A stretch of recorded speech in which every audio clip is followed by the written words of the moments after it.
Hi, What the Flick? Kim, Tim, Bibbs, and Alonzo. We're here to talk about the Preacher season finale, Call and Response. We're gonna see God today and tomorrow TBD. That was one of the better bits. So we finally got to where we're going. This was the plot point at the end of this episode that I think a lot of people wanted the show to get to at the end of episode 1. Yeah. And I feel like I was psyched. And now that we've seen it, we met God. It was a total letdown, and everyone fucking collapsed, and just their lives were destroyed. Entire town died. I don't think it would have had nearly the same impact if we had rushed into it, but let me know what you think. Would it have been better if we got to it faster? Yeah, I had a great time with it. I can't imagine this being one episode of a show. Like, from all the character development we got. Now, granted, it was slow at times. They threw some stuff out. But if you packed all 10 of those episodes into one, I can't imagine any of the storylines would be done very well. Yeah, it would seem just absurdist and not sort of. Yeah, it would have been a sick joke. Yeah. I think it hurts more and there's more impact if we get to know these characters before they're all blown up and killed. Yeah. So I did appreciate that. By the way, who survived that explosion at the end? Or Well, did- I think it's like the Definitely dead. Just the the main Moldavian people? massacre on Dynasty. We're gonna have to find out next season, like who might have perhaps through some quirk of fate, like stuck it out. There are only two people who seem to be around. One was the angel, and the other is the cowboy. Well, and the Okay. woman that the cowboy kills. That was the angel. Right. Oh, that was her. Okay. And the other angel, but we don't know how far outside Anvil he is. He's just sitting on Yeah, his and trunk. what happened to the other one? He got killed in hell. Oh, so I didn't know that was permanent. I figured. I read it as when that cowboy kills you, you're dead. Okay, no, but that actually works because that's actually. Yeah, you're right. You know what? That's actually 100% from the comics. You're Okay, right. When the cowboy kills you, you're dead. In the comics, he's actually, and this is not a spoiler. In the comics, he's actually referred to as the Saint of Killers. So that makes sense. I buy that. All right. Yeah. So the cowboy is after them. They're all dead, and it's great. I thought it was fun. And they're on a road trip to find God, which. Aren't we Okay. all? Yeah. Which in other circumstances would seem like it was more metaphorical, but I know here they really mean it. It would seem trite if it wasn't literal. Indeed, yes. So what that entails and what highway that takes, I guess we'll have to find out later. Yeah. What did you think of the way that they dealt with the flashback? We find out that they weren't just mad that this guy betrayed them. Carlos, bank we're talking robbery. He killed her Carlos, yeah. baby. Oh, Yeah, right. He was yeah, responsible for her having a miscarriage, which makes it like 10 times worse. I mean, I don't know much about pregnancy and miscarriages, obviously, but is that something that level of stress and betrayal can just trigger? Is that The we're? implication was that she'd you been can have hurt. a miscarriage if you're hurt or you have I didn't- extreme amounts I didn't of catch that. trauma and stress. She was clutching herself. I thought the implication was maybe she'd been shot or Okay, I missed hit or something. They'd had an altercation. We didn't see the details of it. I really loved the grotesque imagery, which is not a phrase I thought I would ever say about the show, but I think it all really worked, and it kind of painted this disgusting masterpiece. That's how I feel about it. Like the meat baby was so gross, and he's rocking it back and forth, and you kind of get more about who he is and why he's an atheist and what's up with how he's been acting this entire.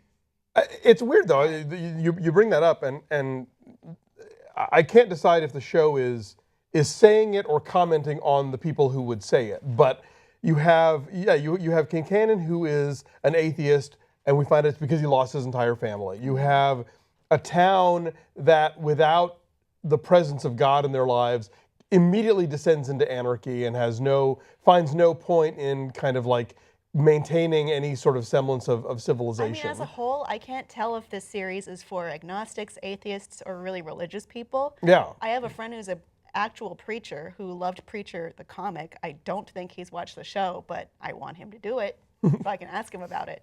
I mean, I'm curious if the show is sort of saying, see, this is what happens when there's no God, or if it's about the idea of people thinking that that's what would happen with no God, when actually it's not that cut and dry. Well, I don't obviously they're comfortable evoking it, and I think it's a question that I think by extending out this first storyline for so long, by really milking the idea of what would happen if you found out that maybe there is a God and God abandoned you, like God just stopped caring, God just left, and how that would have an impact on us, because it's not just oh, well, when you die, you go to heaven or hell, which some people think is one of the social functions of religion, regardless of whether or not it's real, is it just keeps us everyone in line. It also tells you that there is form and function to the universe, and that's a mind blower in and of itself. And then the person who gave form and function to the universe doesn't care about you anymore. And that's almost Lovecraftian, actually. And it's kind of beautiful and it's kind of sad. And yeah, I think it would drive some people mad. It raises the question, though. I mean, like, for example, our organist and I guess seems okay with it, though. You notice that? Right, and she's very specific with the kids about, like, we're still going to brush our teeth and be nice to each other. But you're right, though. It is something, it's one thing to say that there is no God at all and the universe is chaotic and that's how things go. This show is specifically saying there was a God, but we don't know where he is now. Yeah. Which is another thing entirely. From our perspective, though, is still kind of the same thing.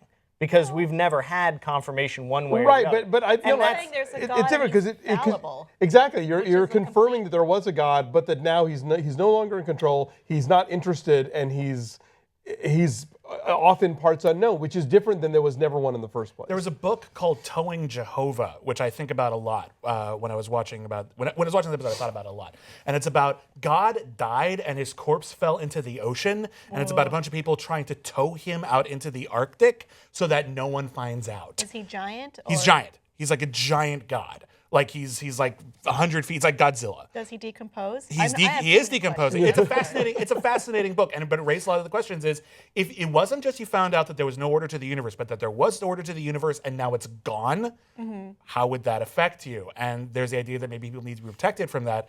And there's also the idea that maybe someone needs to be taken to task for that. And I think that's kind of what I like about Preacher is basically it's not just we're going to find God and we're going to help him if he wants it, or we're going to kick the crap out of him. And I think that's the sort of interesting thing about it, is that they're actually going to hold God accountable. A tulip take. Yeah. Which, by the way, I loved. That was maybe my favorite part of the episode was when God or whoever was pretending to be God was like, balls! I admire your balls!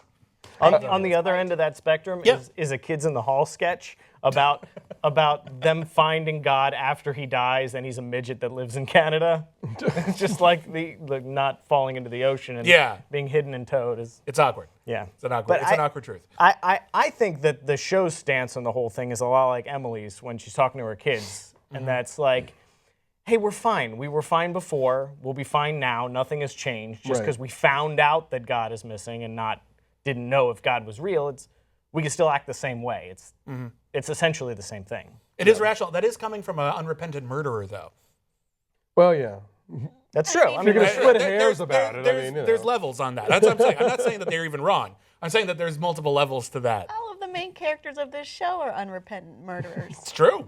It's absolutely true. Now that you mention it. Well, and if you follow the show's logic, so is God. Yeah. And so are the angels. Yep. And so is people in hell. Apparently, like everyone's kind of horrible, but that's no excuse to be an asshole about it.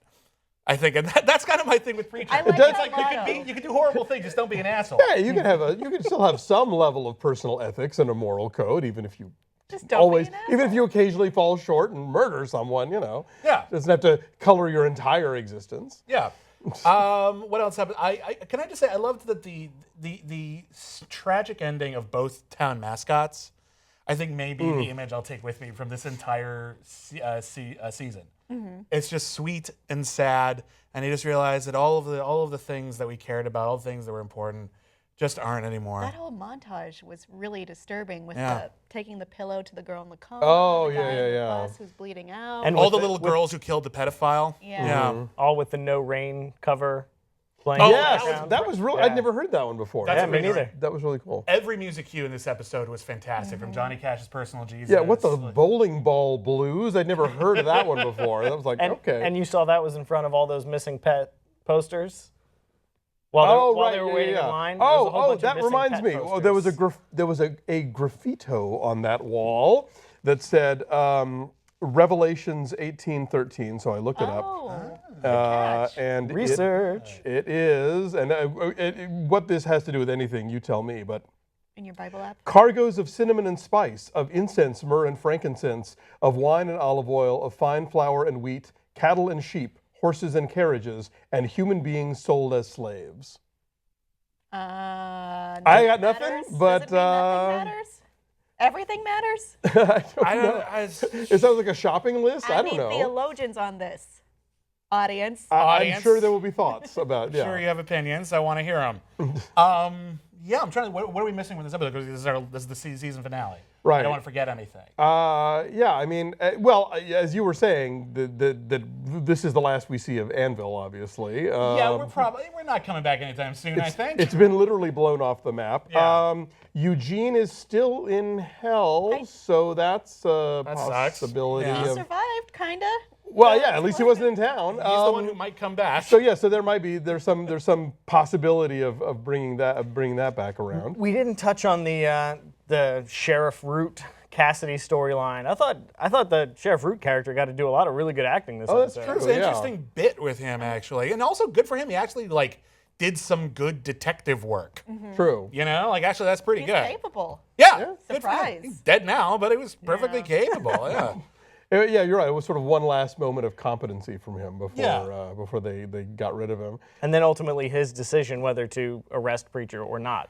To just live with Eugene being gone as it is. Right. Because it is a blessing and a curse. Right, yeah. I think Cassidy pretty much hit the nail on the head where he said, come on, don't you want to just not see him on the other across the table He was from really you? shitty to him before he disappeared. Yeah. And I He think, probably forgets that. well, I think there is that element, when someone is, in some respects, a burden on a family. Obviously, we love them and we take care of them, but there is also that moment where you want a moment to yourself or something like that. We saw him sort of cave in to that sort of selfish emotion. That's probably, obviously didn't guide him. He took care of his son. He loved his son. He loved to see, it mattered to him that his son was missing.